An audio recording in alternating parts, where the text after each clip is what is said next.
पर आज उसी महाराष्ट्र में बीजेपी के सरकार के शपथ विधि के बिल्कुल 5 दिन बाद उसी संविधान की प्रत की विटंबना की जाती है। मैं इस बात का निषेध करती हूँ। परभणी जिले में संविधान के प्रत की विटंबना की गई। संविधान के हीरक महोत्सव के उपलक्ष्य में जब मेरे विचार रखने का मौका मुझे मिला तो मैं ये जरूर कहूंगी कि संविधान सिर्फ एक किताब या नियमों की एक संगति सूची नहीं है, बल्कि मेरी जान है संविधान, मेरी पहचान है संविधान और इस देश की आत्मा है संविधान। दूसरी तरफ आज़ादी के 50 साल बाद तक अपने तिरंगे को और संविधान को न मानने वाले सत्ता पक्ष के लोग इस देश की उसी आत्मा को कमजोर और खोखला करने की साजिश कर रहे हैं।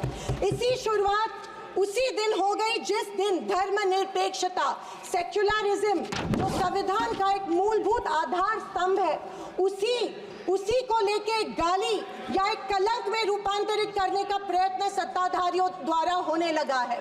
सेक्युलरिज्म को आज भी इस भारत देश की पहचान है, उसे सत्ताधारी पक्ष एक कमजोरी कर रहे हैं या एक बीमारी साबित करने की होड़ में लग गए हैं। संविधान की किसी भी चर्चा या बहस को ये लोग सिर्फ इमरजेंसी पर ले जाते हैं, पर ये भूल जाते हैं कि स्वर्गीय इंदिरा गांधी जी, हमारी पहली महिला पंतप्रधान इंदिरा गांधी जी ने उस वक्त के हालातों के मद्देनजर वो संवैधानिक कदम उठाए थे और उस दौरान हुए गलतियों की माफी भी देश के जनता से मांगी थी। और इतना ही नहीं, उनके विरोधियों ने गठित की गई कमेटी ने उन पर लगे सारे इल्जामों से उन्हें बारी कर दिया था। मैं आज इस सदन में पूछना चाहती हूँ मोदी सरकार से, सॉरी 400 पार का नारा फेल होने के बाद एनडीए सरकार से पूछना चाहती हूँ, आप मणिपुर पर देश की जनता से माफी कब मांगोगे? आप किसान आंदोलन में शहीद हुए 700 से अधिक किसानों के परिवारों की माफी कब मांगोगे?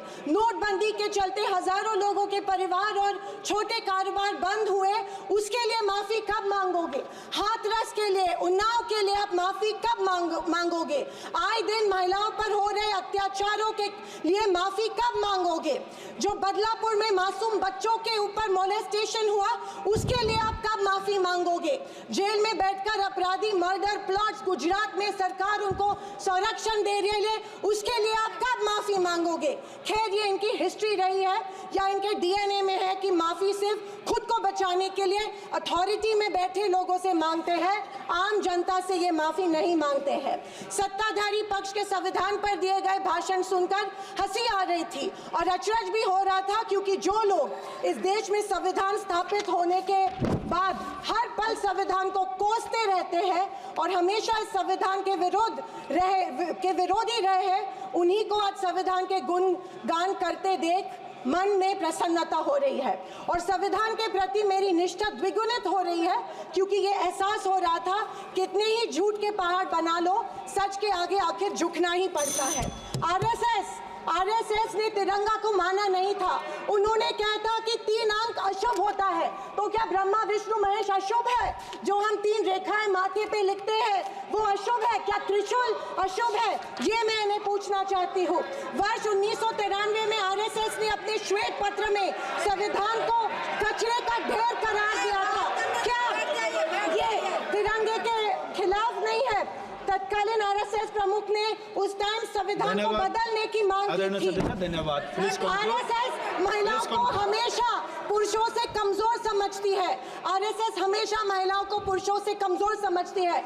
ये अफसोस होता है कि प्रधानमंत्री जी उनके ट्विटर हैंडल फॉलो करते हैं जो महिलाओं को गंदी गंदी गालियां देते हैं। इस बात का अफसोस होता है कि प्रधानमंत्री, हमारे देश के प्रधानमंत्री ये करते हैं। जनवरी 26, 2001 में इन्होंने तिरंगा माना और इतने सालों बाद तिरंगे को नागपुर में होस्ट किया। अध्यक्ष महोदय, मैं 2024 के लोकसभा इलेक्शन के बाद इन्हें एहसास हुआ कि संविधान को ज्यादा छेड़ेंगे तो सत्ता हाथ से निकल सकती है, इसीलिए अचानक संविधान के प्रति इनको प्यार उमड़ने लगा।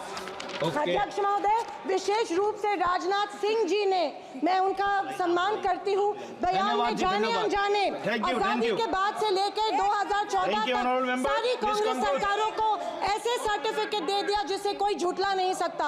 उनके मुताबिक संविधान की बदौलत एक गरीब का बच्चा प्रधानमंत्री बना, लेकिन उसकी नींव सर 2 मिनट सर प्लीज। मैं आखिर में यही कहना चाहती हूँ, मैं भारत का, मैं कुछ पंक्तियाँ कहना चाहती हूँ।